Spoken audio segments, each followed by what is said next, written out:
Hi, welcome back. It's State of the Union time, part 2 of today's campaign update. Welcome. I am Susan Maud Buchser-Lochocki, and I have a website. It's susan4usa.com if you want to go have a look there and see what I'm about and what are things that are important to you and me and us together and the United States. So thanks for joining me. That's susan4usa.com, by the way. Okay, so State of the Union. The Democrats and Republicans have let so many lobbyists get way out of hand and just handed over the keys to our country pretty much to greed and power and manipulation. And it's unacceptable. So one thing for sure, we got to vote these people out. They have no place in our world. Not at all. Then, with that said, I think Donald Trump made an announcement about medical insurance premiums and payments and all sorts of things. So insurance on a large scale is not working. And so I think large insurance companies, we need to change that. So first off, government should not be forcing citizens to get insurance. Citizens should pay for what they want to pay for. And insurance should be on a more local level, like a town. And so we need to overhaul completely because, let me backtrack. We need to overhaul our medical industry completely because it's gotten completely out of control with overpriced medical procedures that are lousy quality and super expensive. So,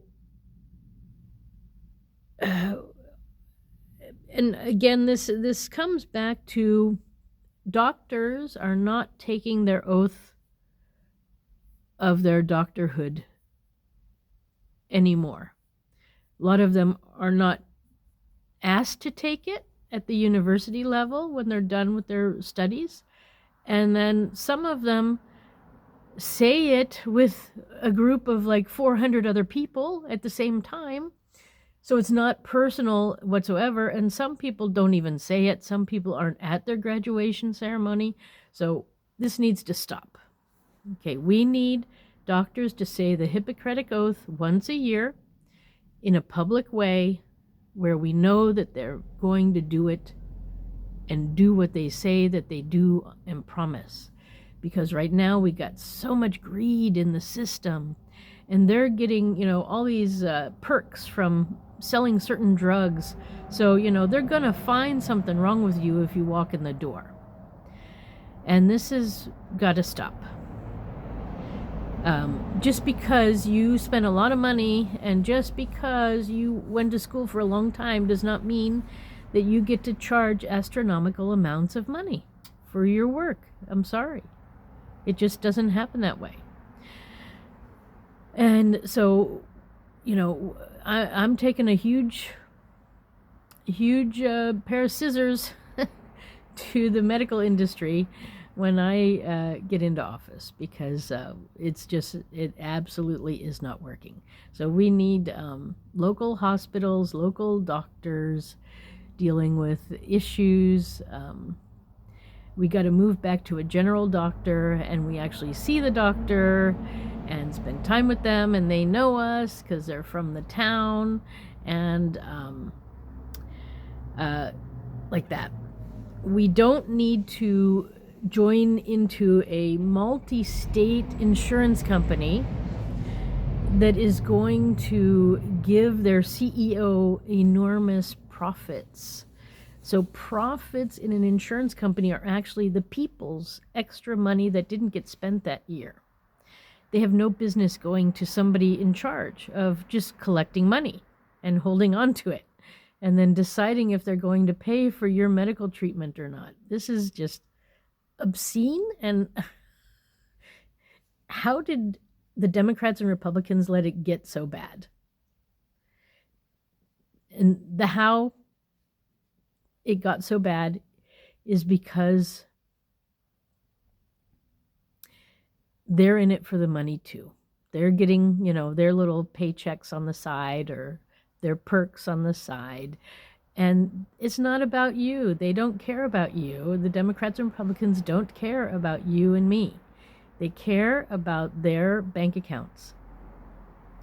So it's time to take out that middleman, and it's time to reduce the size of insurance companies to the local level.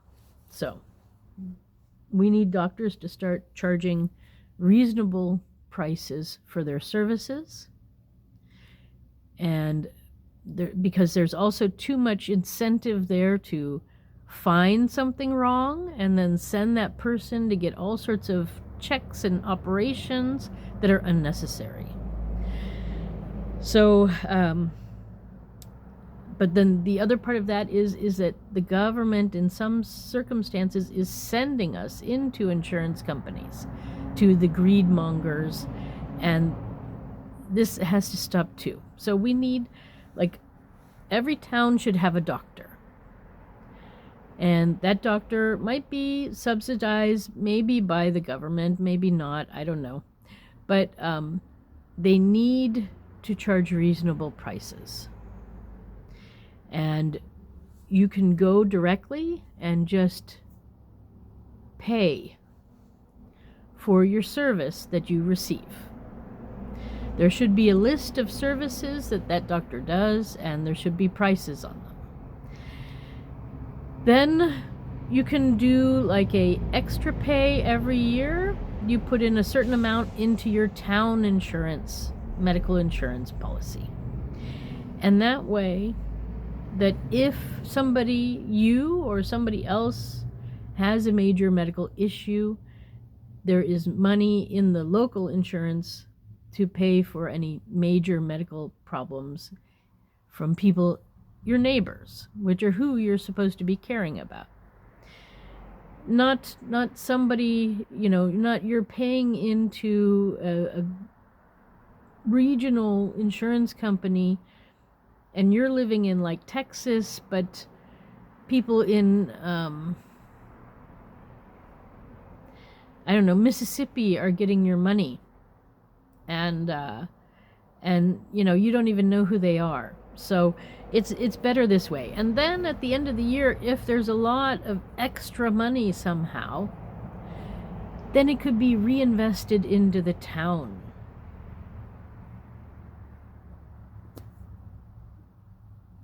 Or have a big town party, to celebrate the end of the year or celebrate everybody's health or whatever. And then we'll start seeing towns that are super healthy, because the people will convince the other people, their neighbors, that, hey, if we're really healthy, then we can have a big party, Or if we're really healthy, then we can build a better,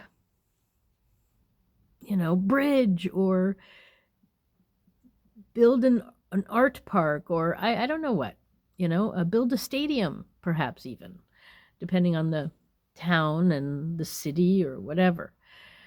So what we don't have to do is give $10 million to a CEO of an insurance company. There is no need for that whatsoever. They are not doing anything but sitting there collecting money.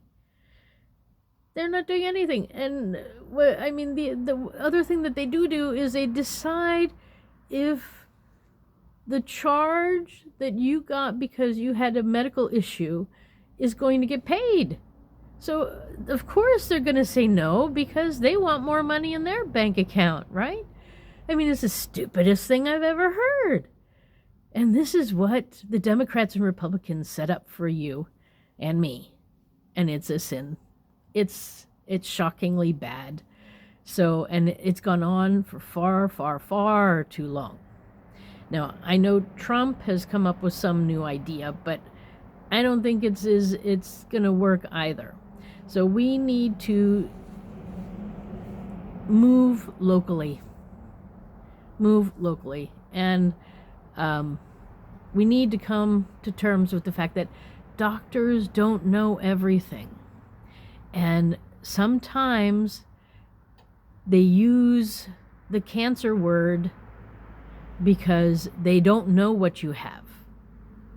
And all cancer research, all cancer treatments are research projects, because cancer is the word for anything that comes up that they don't know what it is. So they sound smart. They say, oh, you've got cancer, because they don't know what it is that you've got. And if they admit that they don't know, then we've all lost our belief in the medical industry. So they've come up with this cancer word that they're throwing out for everything now. And they get you in there and they can experiment on you, because all cancer treatments are experimental. All of them. All of them. All cancer treatments are studies. So they can do, once they got you there, they can do what they want, and they can find out all sorts of things. And especially if they have no clue to what you have, they have time to find out what you have. And at the end, it's okay for them to be wrong. They could come back after a year of treatment and say, oh, we were wrong, you had this, I'm sorry. Or, you didn't have breast cancer, but we removed your breasts. Sorry. So this is just big business, organ donating crap that is out of control. Out of control. And it's time to bring it back to the home base, where we can watch the doctors. They have to live up to their reputation. And doctors need to know that it's okay to not know what is wrong with somebody. It is okay. And what you doctors need to do is you need to organize yourself where you have a big database of illnesses that you can plug into and find out what is wrong with your patient. And as a patient, you have the right to do self-care. You also have the right to get no care. If you don't want to be healed from whatever you have, you don't have to be. No one can force you that. So this is the future of the U.S. medical system, because we are not going forward with this current system whatsoever. And we need to give the power back to the patient.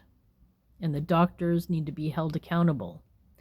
And it's okay for doctors to say, I don't know what you have. I don't know. It's okay. Rather than say the C word.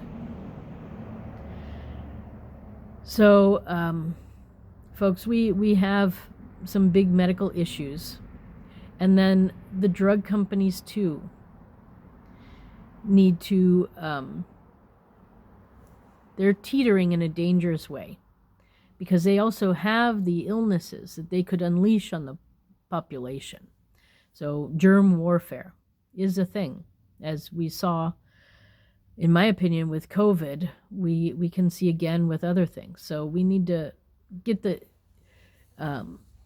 scientific community under control, because they're Democrats and Republicans who are out of control. And this is also unacceptable. So drug companies need to be restricted in their area that they can be exposed to. So, certain drug companies should only be working in the Northeast or the Southeast or in regions. Because again, when they get too big, it's a monopoly. And then they have all this power. to unleash things and then be the provider of the solution. And this is it's a classic business model that does work, but it doesn't work for you and me. It works for the big business. It works for the guy who is the head, the CEO of that medical company. And it's unacceptable.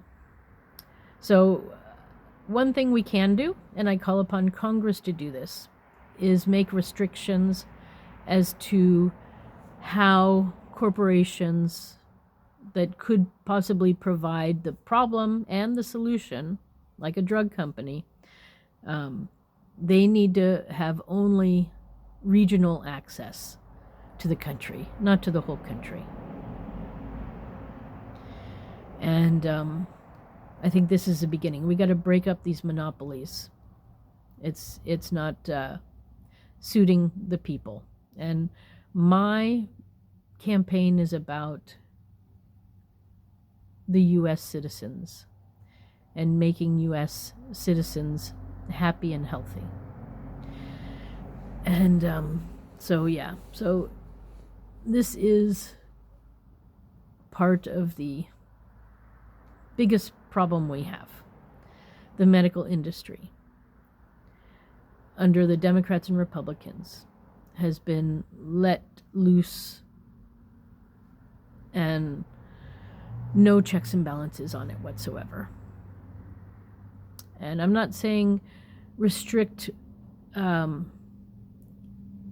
things that are being researched on, but restrict the amount of business that can be done by that corporation in that area, and reduce the size of these monopolies that we have right now.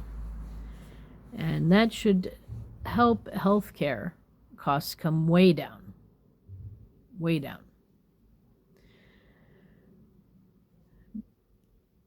Again, yeah, we don't need to be paying huge salaries and bonuses for CEOs that are doing nothing, that are just collecting the money from the sale of drugs to the U.S. people. And U.S. people need to stop being guinea pigs. And that's where we begin. So it should be, yeah, well, yeah. And if need be, if there's regional places where people are being very prejudiced against men or women or people who have darker or lighter skin, or from a different ethnic background who speak a foreign language, we might need to move in with government medical facilities to provide a non-prejudice location where people can get real health care. So if you don't want that coming to your region, then you need to behave yourself. Otherwise, the U.S. will come in and provide the necessary medical care for its citizens in every town, if need be. And doctors need to say the Hippocratic Oath once a year. We'll say in public at the town hall or the courthouse for all to watch. It can also be live streamed on social media, because the people have a right to have a doctor who's actually on their side and not seeing a paycheck in every client, in every patient, in every customer. So, on that note, that is my medical reform. And as far as letting anyone born in the country become a U.S. citizen, I think it's time to stop that. It is being abused, and it was never intended to be used in the way that it is today. And, we're not going to take away people's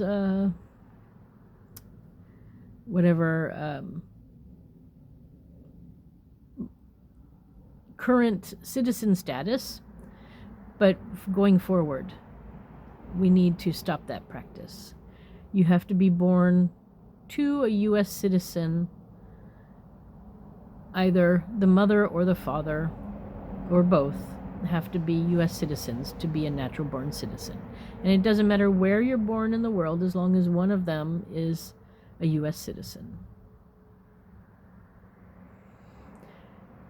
So that's that. And then I guess getting back to my mother's pay and father's pay, if we go so far, if we really do this,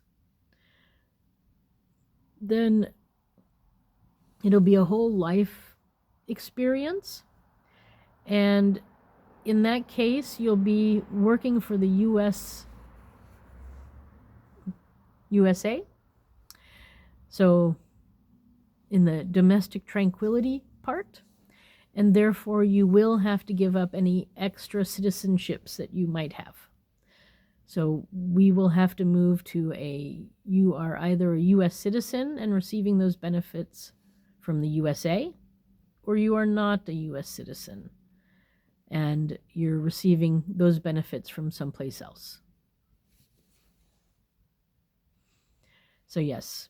So once we move into my domestic tranquility concept of paying mothers to be mothers and paying fathers to be fathers, then dual citizenship will end. Yep. All right, so what else? I think that's enough for now. This has gone on a bit long. The next one is part 3 will be State of the World. This was State of the Union. And I hope the world picks up my medical concept too, because medical prices are just astronomical everywhere right now. So it's just crazy. But yeah. So that's my news for today, for right now. Thanks for stopping by. I am Susan Maud Buchser-Lochocki. Part 3 coming up. State of the World.